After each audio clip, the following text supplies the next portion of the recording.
तेजस्विदमस्वामिद्विषावहै ॐ शान्ति शान्ति शान्ति कटाक्षकिरणाचान्तनमन्मोहाब्धये नमः अनन्तानन्दकृष्णाय जगन्मङ्गलमूर्तये.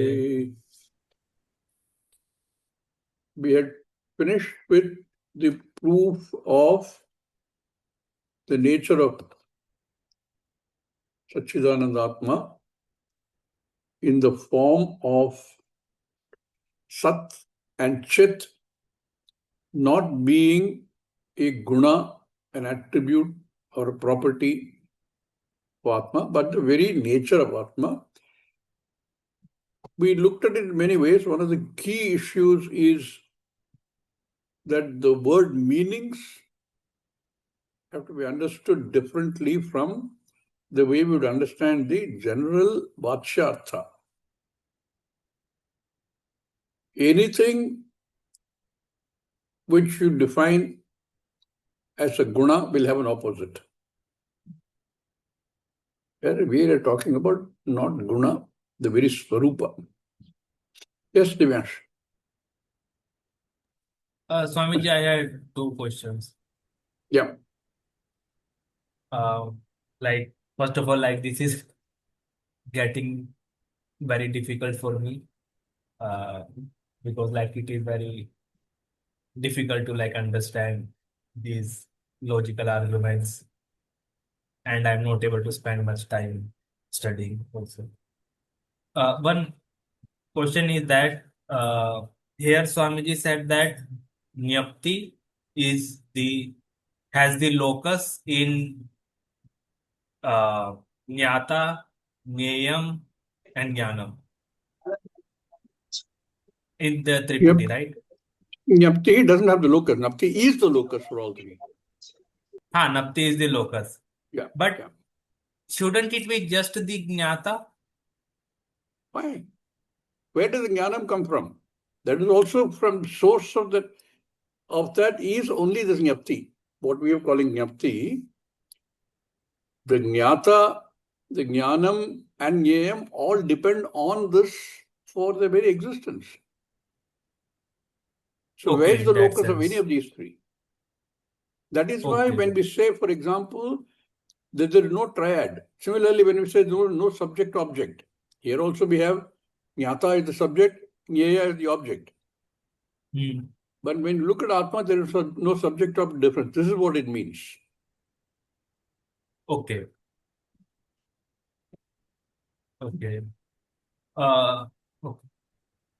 Also, when we say everything exists in consciousness, right? And then we say that for me to see it, it must be in my consciousness. But in that thing, there are two things, right? There is the consciousness and there is the, let's say, field of view for this observer. And in that it should be present. Then I will say, okay, for me it exists. Let's say this mouse, I say it exists because there is consciousness and it is in my field of view as well. But if I'm not seeing it, I can't say that it exists or not exists, right? But we say that it still exists, right? We know that it still exists, even if I am not seeing it, but it is still in the consciousness. So what is the difference between consciousness and the field of view of person? I want everybody to respond to this interesting question. You use the word consciousness twice. Right? Are they the same? I'll just join in a minute. Start the discussion. I'm just coming in a minute. Are they the same? One is perception. No. One consciousness is the reflected consciousness, and one is the what we call general awareness. Because of the consciousness, we are able to perceive. Yes. Isn't it? But yes, you're seeing it before your eyes. So you don't require any, see that you and I exist, we know it. We don't require any, this thing. It is self-effulgent. Whereas for an object Yes. which is not in our field, you need to have either one of the five or six things which is perception, anumanam, upamayam, all that comes in there. To know that subject of that object, to objectify that particular thing which we want to recognize. Only I need not is exempt from that. We are able to perceive ourselves. Even in a darkest room, we know that we exist. We don't require any lamp for that. So Sorry, no, but the consciousness is there. So I means consciousness is working even in a dark room. The two things, one is perception, the other one is the awareness. Awareness is by consciousness. Sat, Chit. Sat is Chit, Chit is Chat. I think that was like not the question I asked. I asked that for me to something to exist, I should have consciousness or reflected consciousness, and then that should be in my field of view as well, right? Yes, in the field of view is perception. Yes. Whereas the consciousness is always there, awareness. In all the three, these things, the awareness is there. All the three avasthas, Jagrat, Sushupti, and wake up. Right. But what I'm saying is that we say that everything has to be in consciousness to be for their Yes. Correct. recognition Yes. or perception, right? For perception. And yes. here I'm talking about my only field of view. So if I say that I don't see something, then for that thing to exist, I should say that it exists in someone's other's perception. We can rephrase it as objectifying. We are able to see any object, we are able to objectify it because of awareness. Yes. Whereas we cannot objectify the subject. We are subjects, so we cannot objectify ourselves. So like a camera cannot shoot itself. No, I'm not asking about the subject there. Swamiji, did you get what I am asking? I'm trying. But is there anybody else who's got a response to what Devanshu is asking? No, I was trying to tell him that there are two things. They are confusing. Awareness is consciousness. We are aware because of consciousness. The subject, the objectifying a thing is that the five pramanas are there. This perception, anumanam, upamayam, all that. The five things are there, no? They help us to objectify things. But if we are self about it, we are not able to objectify the self. So, and even in a dark room, we are able to know that we exist. Could you answer for the benefit of everybody, rephrase your question for the benefit of everybody? Okay. Right. Jagdishan ji, I'm not actually asking about how we know about the subject. I'm not asking that. So I am saying that we say that everything exists in consciousness because only then we will be able to say that it exists, right? It has to be Asti and Bhati. Now I am saying that as an individual, so we can say that this is an individual Karanam, right? Through which we are seeing this world. And whatever this field of view I have, right? For all those objects, I can say that it exists because it exists in my awareness, reflected awareness, you may say, and the field of view of this object, right? But if I say that something is not in the field of view of this object, for that thing to say that that thing exists. Let's say USA exists, right? But I can't see it. So it must exist in some other objects, like some other instrument's perception. Then only I can say it exists. Is it? Anybody wants to clarify?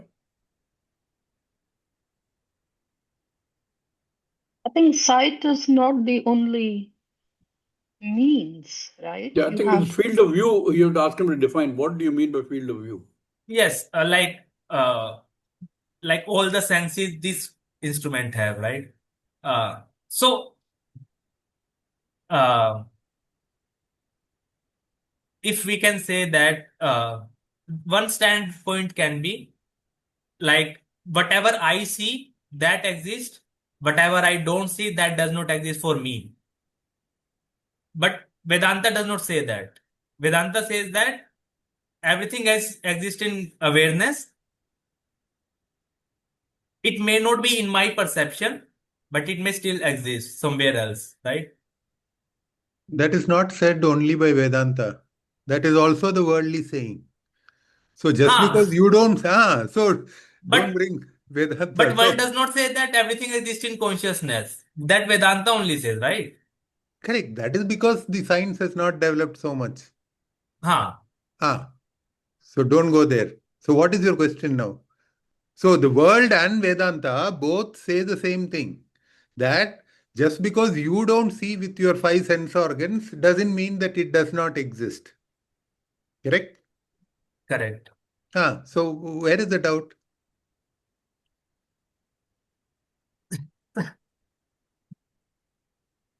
So See, there are different ways of knowing, right? With your five sense organs, what you know is only pratyaksha pramana. right. There are other pramanas by which also you can know about existence and non-existence of things, right? Yes. So, like for example, your example, Shobhaji is seeing US. Huh. So she can tell you. So that is Right. paroksha jnanam. You are getting it from somebody else, that knowledge. Right. So what is your doubt then? So if let's say Shobha, there was no person in the USA, Okay. right? It can't be verified by any person. Then for can we say that that thing does not exist? Correct. If it can't be verified by anybody, then Okay. nobody says it exists, no? Acha, Only when हाँ. somebody has observed it, do we say something exists.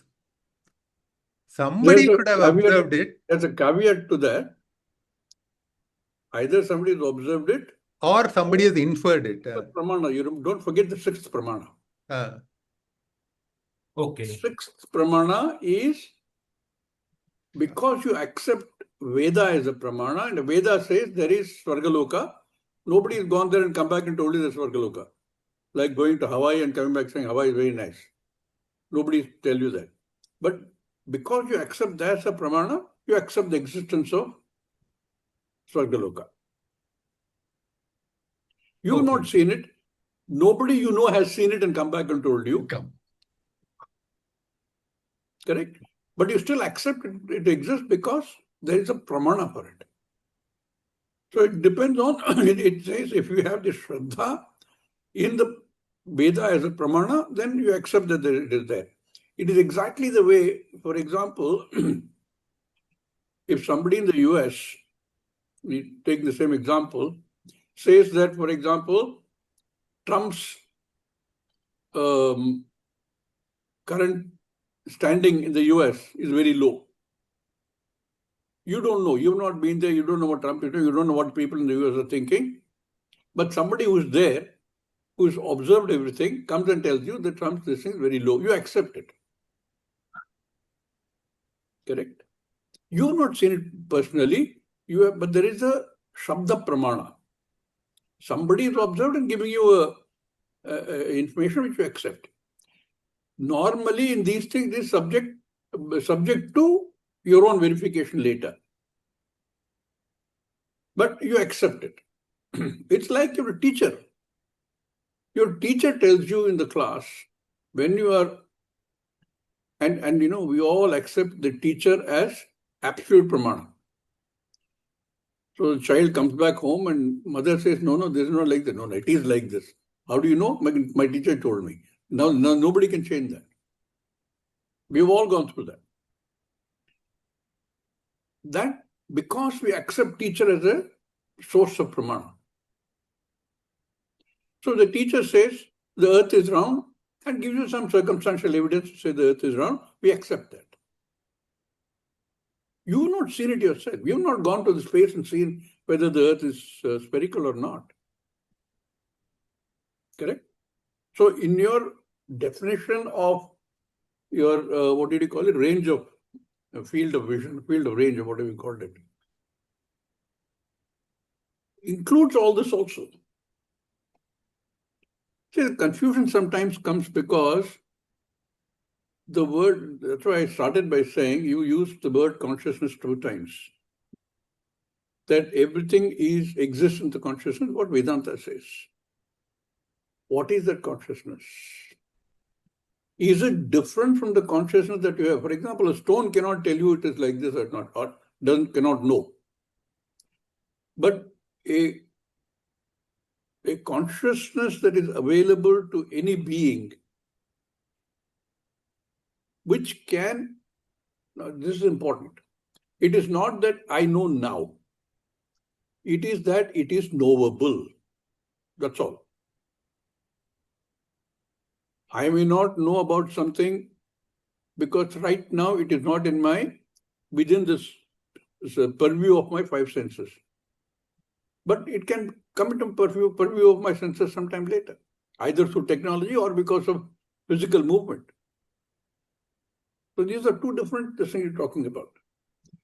A thing to exist or not exist in this Jagat is really immaterial. It is only from the perspective of the Vyavaharika that it exists or doesn't exist, including Swargaloka Thyadi. Everything borrows its existence, as we've tried to understand, from that only source of existence, Atma.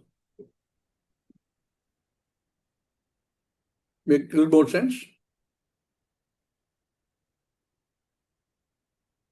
See, this confusion is not unusual. It will happen. It will continue to happen. And it's good that you bring it out in the open because others can also see perspective of how you look at some of these things. And repeatedly doing vichara on this is where hopefully we will get to a stage where it becomes clear.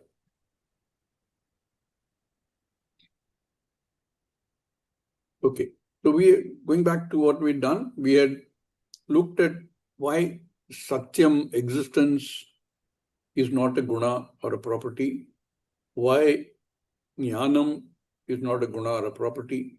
It is the very Swarupa of Atma. And the 3 words we use are Satyam, Jnanam and Anantam or Anandam. It takes up the 3rd word. Now this is a little bit more open to discussions. Because while discussing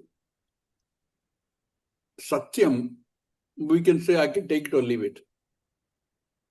While discussing Jnanam, it's a little more this thing. Jnanam also take it. Whatever Jnanam I get, I find. Well, if I don't get, I don't care. Like, I know there's so much to know in this world. But Ananda, everybody wants Ananda. I don't know whether he's a brilliant person or he's a dud, whether he's a child or a grown-up person, whether a male or female, whether he's an American or an Iranian. Everybody is looking for Ananda. If everybody is looking for something called Ananda, one can argue then this has to be something outside. First 2, we've already looked at all the arguments saying why Satyam and Jnanam have to be Swarupa. Anandam is slightly more open to discussions. And that is what we're going to take up in the next verse. We will look at that verse and see how he develops that. But here I want all of us to think about it. What is this Anandam or Sukha that we're all looking for? Everybody is looking for that. If you look at how a person respects or responds or reacts to everything in the world, you can draw concentric circles. In the middle of the concentric circles is I, as I define I. So anything which I like, which is pleasing to me, which I love, is a source of, potentially a source of Sukha. But what about when it comes to, let's say, the next concentric circle? Typically, the next concentric circle will be one's immediate family. Immediate family is also a source of Sukha when that the individual concerned in the immediate family is connected to you. The further away it is, the less of a source of Sukha or Dukha it is. I will come to Dukha also in a minute. So in some way, as you keep going out in this concentric circles, family, your neighborhood, your religious grouping, your country, the whole humanity, all beings in this Jagat that we know of, wider and wider circle. The outer you go, the less it is a chance of giving you Sukha, because the less the connection with you. The more the connection with you, the more the chances that you get Sukha out of it. So what is this Sukha? That which I like, I love, and as you go in the circles further and further, the less and less I love, the less a source of Sukha for me.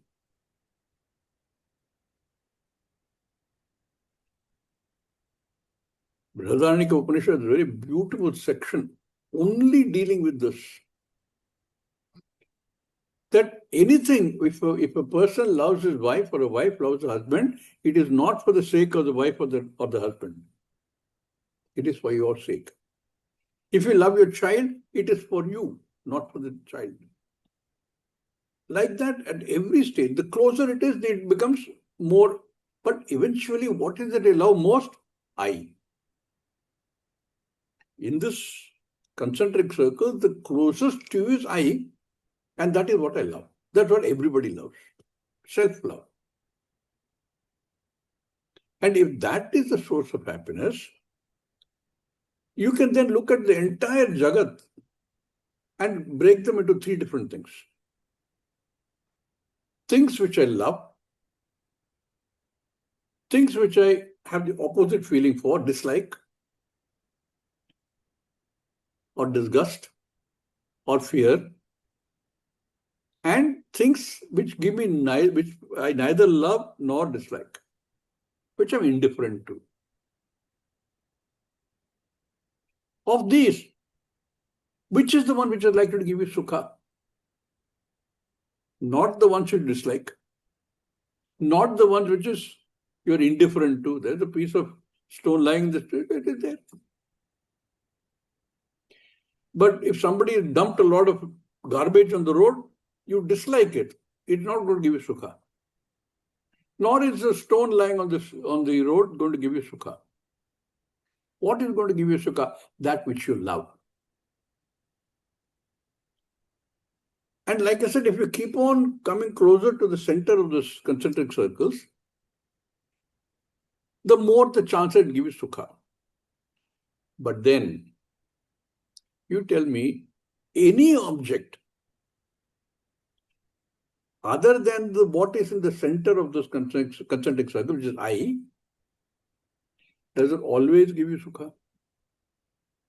Does it give you Sukha under all conditions? This is something you love. You already eliminated the other two. They are not going to give you sukha. This is something which could give you sukha, but potentially can also give you dukkha.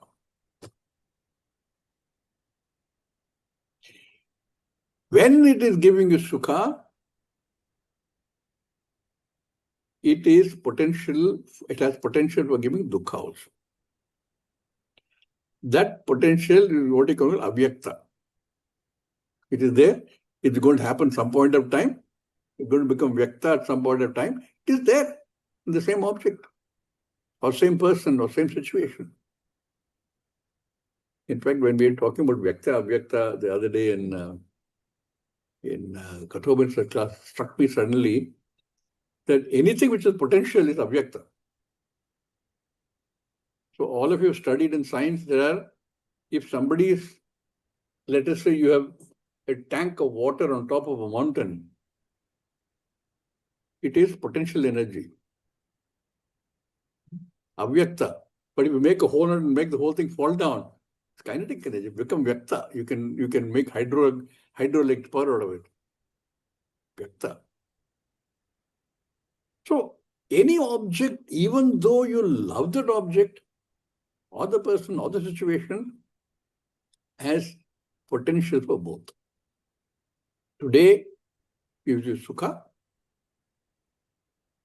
and a few days later, you don't like that anymore. It can give you not only sukha, it gives you sukha, dukkha also. What is the only thing that cannot give you that? Self. Because self-love has no conditions attached to it. Everybody. And that self-love is the sukha because it is really the nature of the I that you have not understood I. And that is where we are still trying to figure out how to understand this. These are the arguments you will see in this very beautiful verse, very subtle verse, like the other two. But like I said, it's a little bit more potential for arguments. Okay. Shall we read this and then see where it takes us? I think it's in verse 24, right? 22, 23, we finished with the Satyam and Jnanam. 24 is Ananda. Sorry? 297 years page. 297 now. Who will read?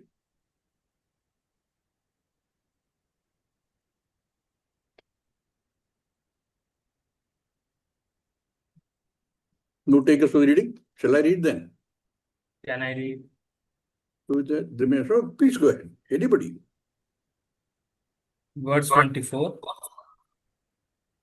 Questioner. All right.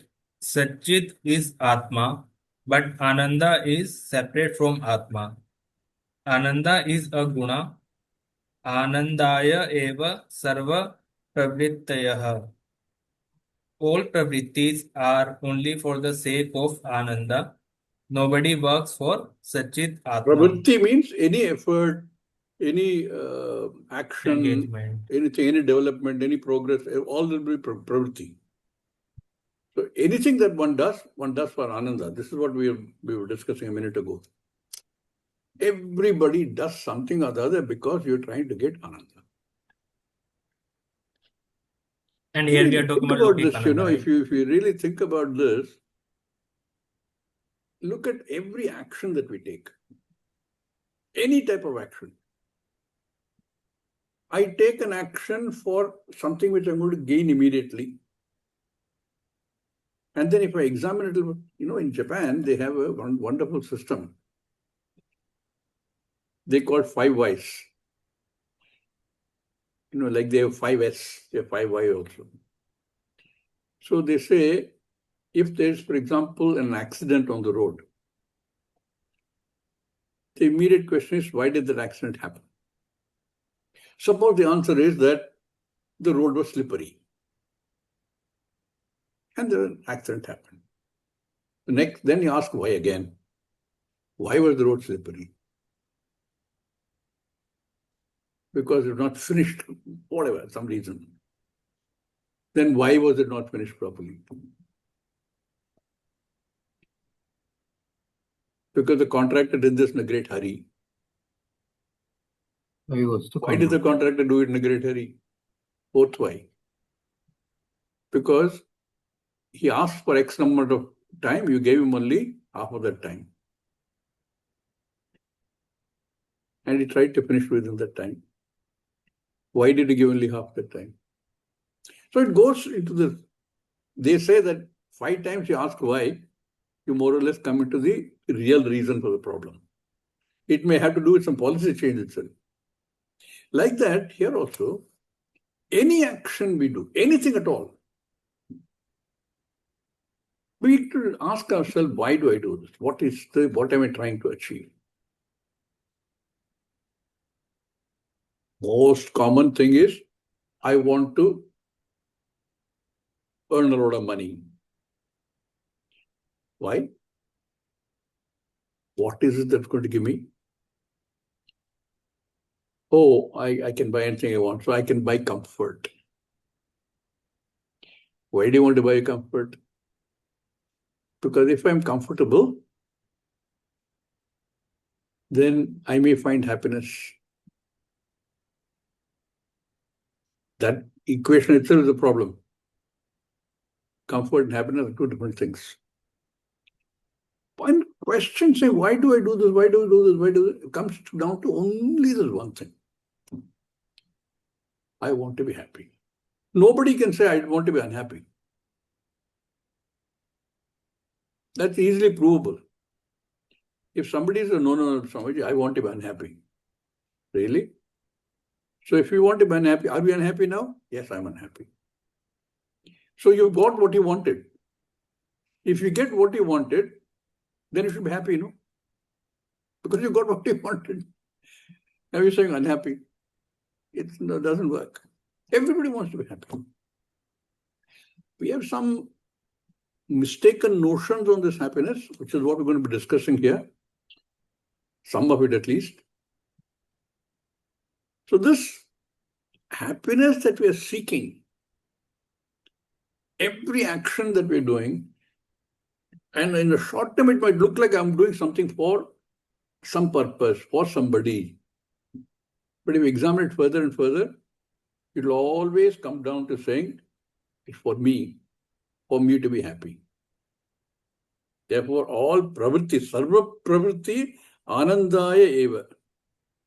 Pravrittayaha, all pravrittis, plural.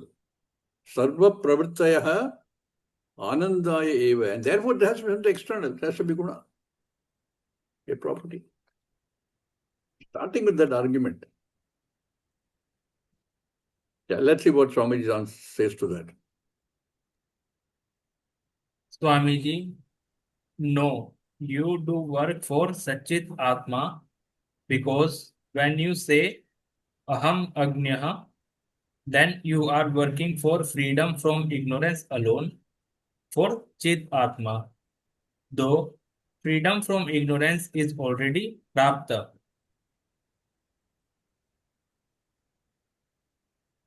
No, ignorance to hai na. How is it already Prapta? No, it is all your I, if you understand I, there's no ignorance.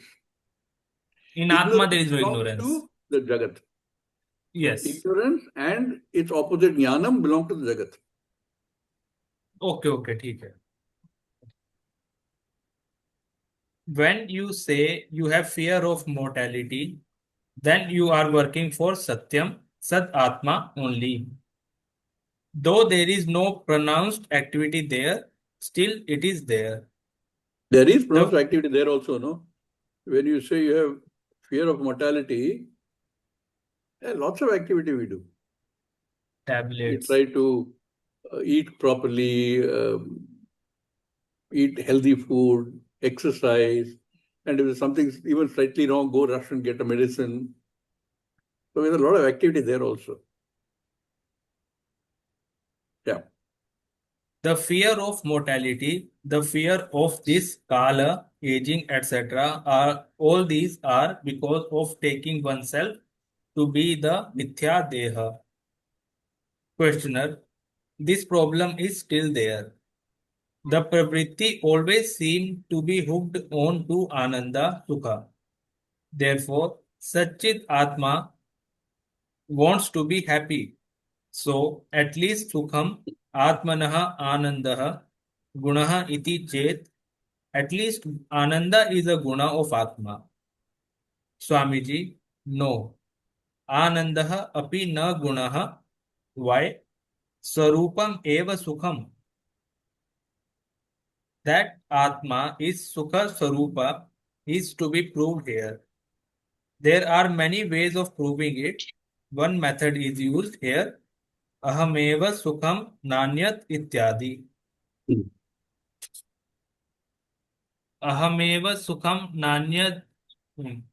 Ahameva Sukham Nanyat Anyat Chaineva Tat Sukham Amadartham nahi preyaha madartham na swatah priyam. Very good.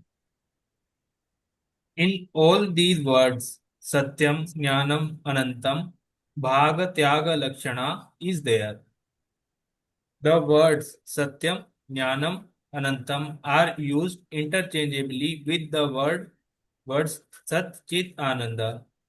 For all these words, there is a Mukhyartha and a Mukhyartha.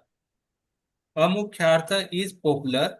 Mukhyartha is what is Pratipadya, revealed by the Shastra. Mukhyartha should be popular, na? Mukhyartha. Mukhyartha is what is revealed by Shastra. What is Ananda? What is Sat? What is Chit? Okay. Mukhyartha is intending meaning.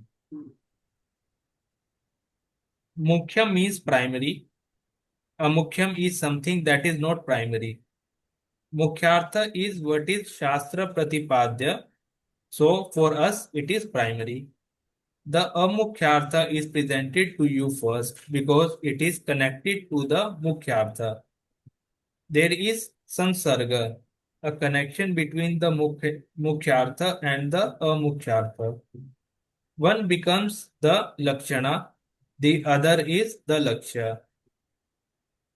This is an important thing. Atma is Satyam, Sat Swarupaha. Here the Amukhyartha of Satyam is existence in terms of time.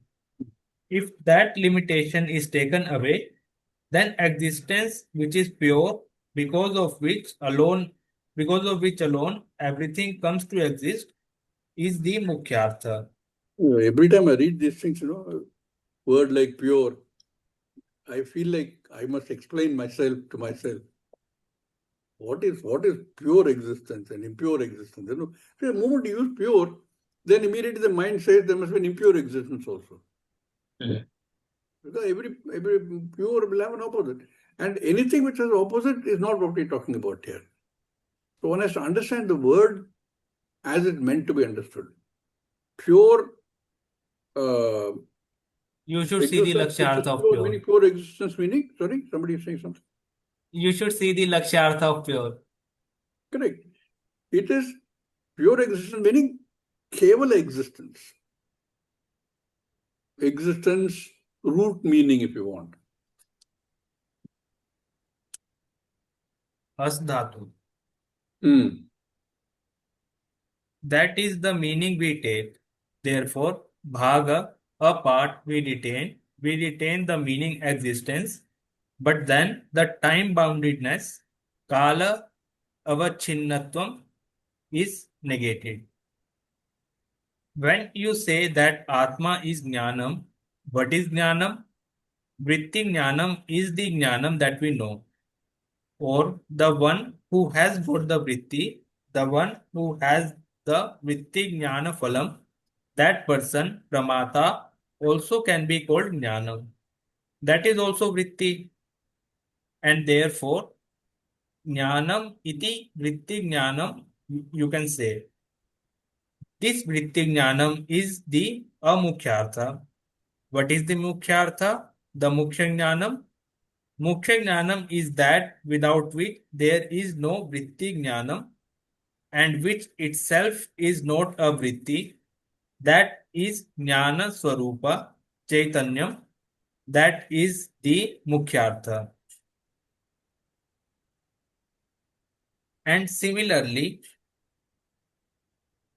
what is the meaning of Anandaha or Sukham? One is Vritti Praptam, Vrittau Avagatam, Sukham. That experiential Sukha obtained in the Antakarna whenever there is a certain condition that is fulfilled, or when there is Sattvadhikyam or Shanta Vritti. These are ways of explaining that Vritti Gata Sukha is in the Antakarna when a conducive Vritti is there. That Sukham is the experiential Sukham, and that is the Amukhyartha of the word Sukham. But then, what is the Mukhyartha? Primary Before you meaning go to here? Mukhyartha, that's an interesting parallel that came to my mind. Any pain in the body is not Ananda. Normally, if you have a back pain or a hands are hurting, it is not Ananda. You sense that pain and the mind becomes unhappy. See, everywhere in Bhagavad Gita also it says, no, Shitoshna Sukha Dukkheshu. Shita Ushna is physical. Sukha Dukkha is mental. The Shitoshna leads to Sukha Dukkha. So when you say the body has got pain, it becomes a cause for dukkha.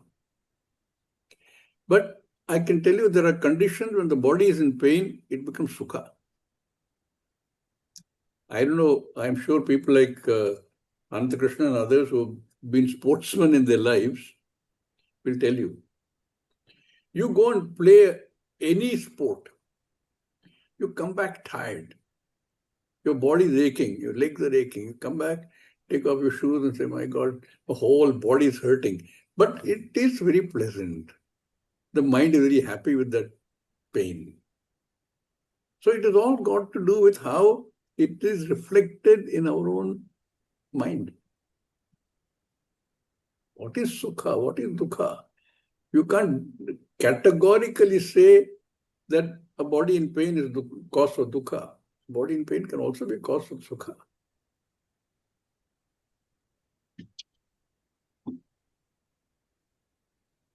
So, Swamiji, here we are talking about the Ananda Vritti, right? So, can we say that,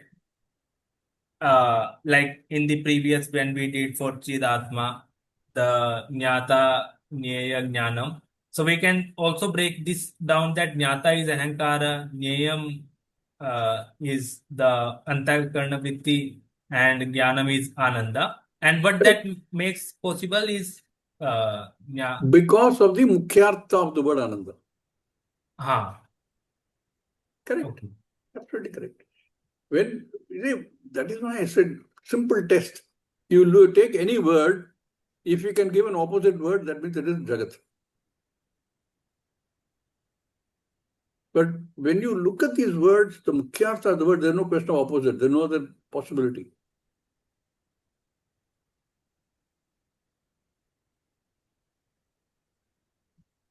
But then what is the Mukhyartha primary meaning here? It is Sarupa Sukham. Because of whose Sambandha alone, because of whose presence alone, there is the Vritti Gata Sukha. And without which there is no Sukham at all. And that Sarupa Sukham is not the Vritti Gata Sukham. Vritti Gata Sukham comes and goes like a thing that is present, comes to manifest in the Antakarna and becomes unmanifest when another object is loaded. And not knowing that Sukham is myself, one is waiting for Sukham to come again. That Vrittigata Sukham is Amukhya. The Mukhyartha is Ananda, the Swarupa of the Atma, which is nothing but Purnata. Okay. Okay, but like it is not talking in that sense. Here we are so Ananda, we are implying by the Purnata, right?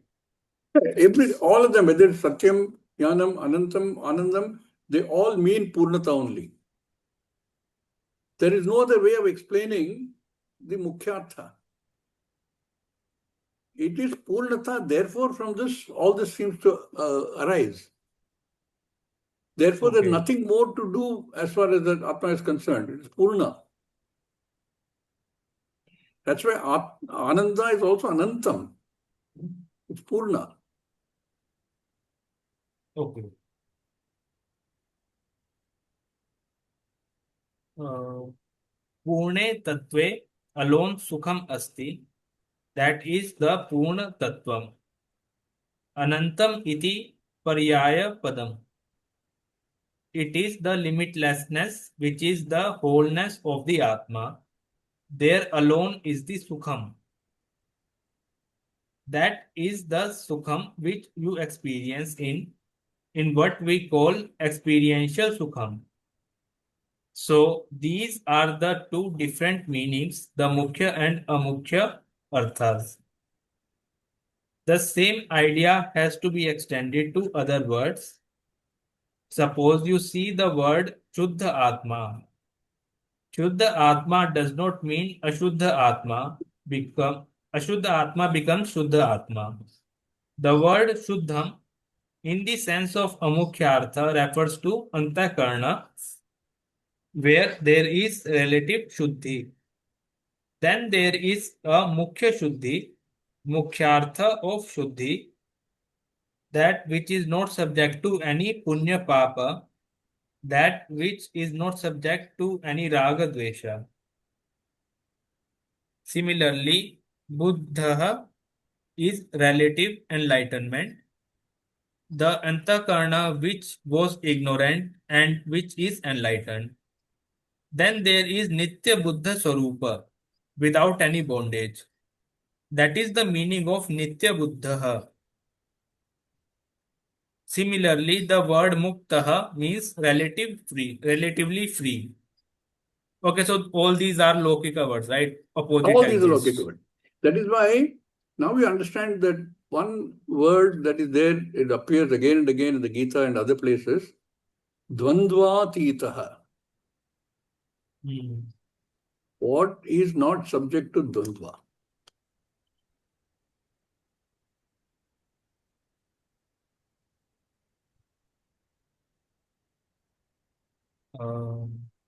So previously the fellow felt I am bound and now feels I am relatively free, Muktaha.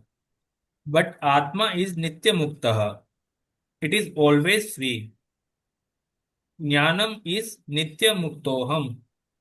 Nitya Muktoham iti Vritti Jnanam. Nitya Shuddhoham iti Vritti Jnanam.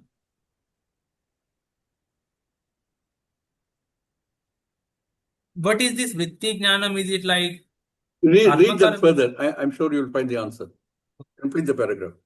Nitya Ananda Swarupoham iti Vritti Jnanam. Nitya Satchidananda Swarupoham iti Vritti Jnanam.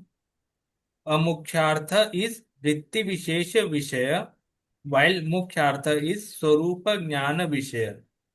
That's the difference.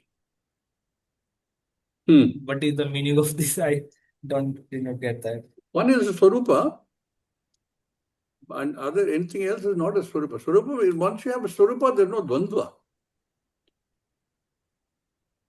There's no less or more of that. It is Purna. You know, we have examples we use from the Jagat. Unfortunately, even that is not the best example because it's not quite like Atma. It's nothing like Atma. You can say that sweetness is a swarupa of sugar. It will always be sweet. But there are in various forms, it is less sweet, more sweet, all that can come. But in the case of Atma, these three, because they are Purna, there's no question of less or more. There's no question of opposite. That is the Swarupa. Okay.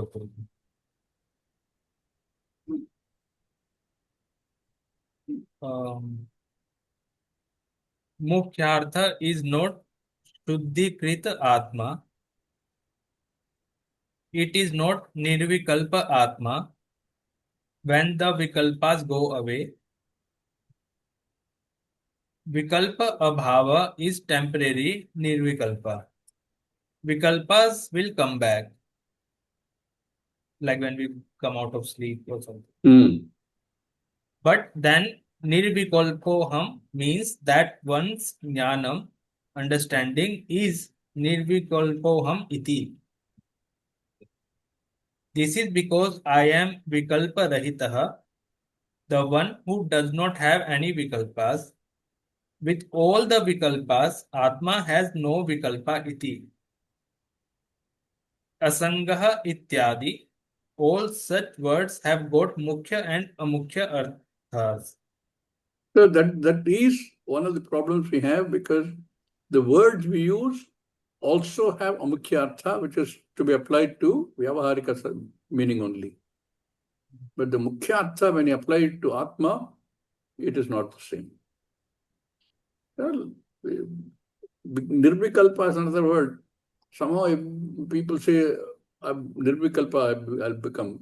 You become Nirvikalpa means you have Vikalpa, you become Nirvikalpa. That is not what we're talking about.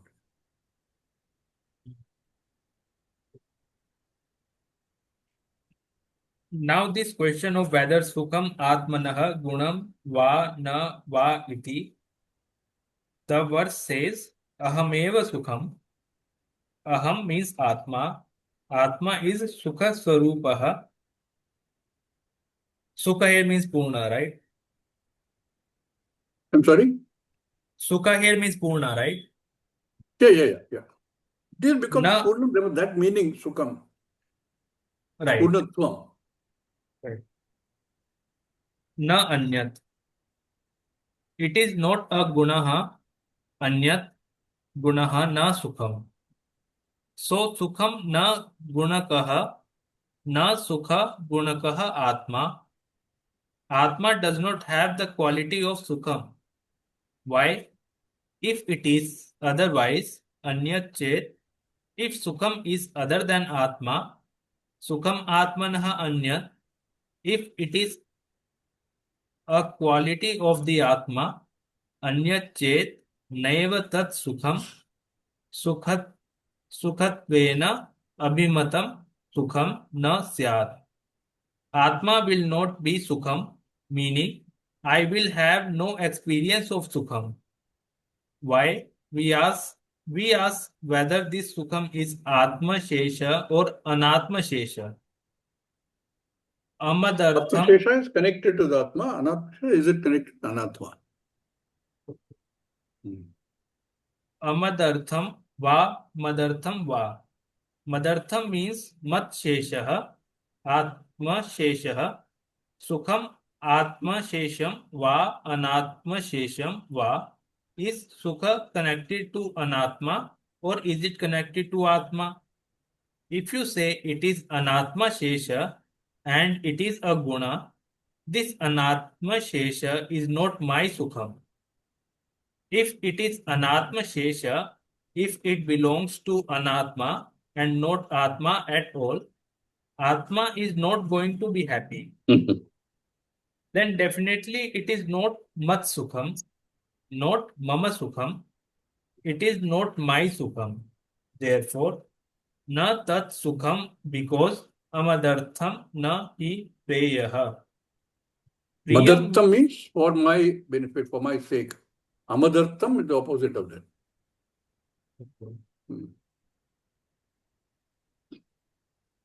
Priyam means the love that is there for that Sukham. If it is Sukha not connected to you, that is not going to be Preyaha. it is not going to be lovable for you. Sarvaihi prarthyate iti sukham. Sukham is one thing everybody is interested in. That sukham, whether it is connected to anatma or connected to atma, me, is the question. Anatma Shesha is not going to be Priya because it is not going to make any difference to you being unconnected to you. So, if it is Anatma Shesha, it is not Priyam. Questioner, why not? Mama putre pushte aham pushtaha.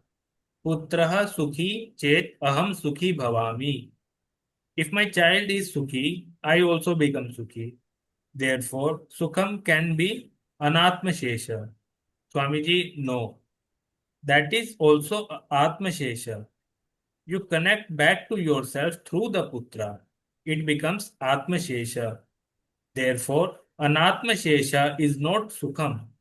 For it to be Sukham, it should be Atma Shesha. How is it like related to me?